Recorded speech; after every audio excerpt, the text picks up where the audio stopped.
திருவள்ளுவர் பற்றி அரிச்சுவடி கூட தெரியாமல் பேசுவதை விடுத்து அரசியல் சட்டப்படி நடக்க முயற்சிக்க வேண்டுமென ஆளுநரை அமைச்சர் ரகுபதி சாடியுள்ளார்.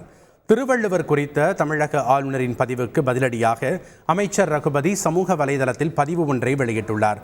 அதில் அவர் கடந்த ஆண்டு தமிழ்நாடு பெயர் சர்ச்சையில் சிக்கி தமிழர்களின் எதிர்ப்புகளுக்கு தலைப்பணிந்த ஆளுநர் ரவி இந்த ஆண்டு வள்ளுவரை வம்புக்கு இழுத்திருப்பதாக கூறியுள்ளார். பதவி பிரமாணம் எடுத்துக்கொண்டு வந்த பணிகளை செய்யாமல் கையில் கிடைக்கும் அனைத்துக்கும் காவிச்சாயம் பூசிக்கொண்டிருப்பதாக ஆளுநரை அமைச்சர் ரகுபதி விமர்சித்துள்ளார்.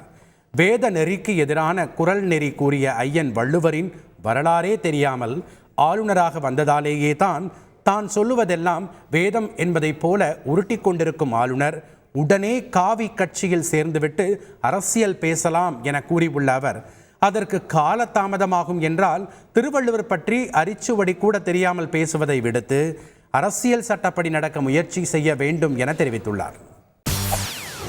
செய்திகளை உடனுக்குடன் தெரிந்து கொள்ள உடனே சப்ஸ்கிரைப் பண்ணுங்க.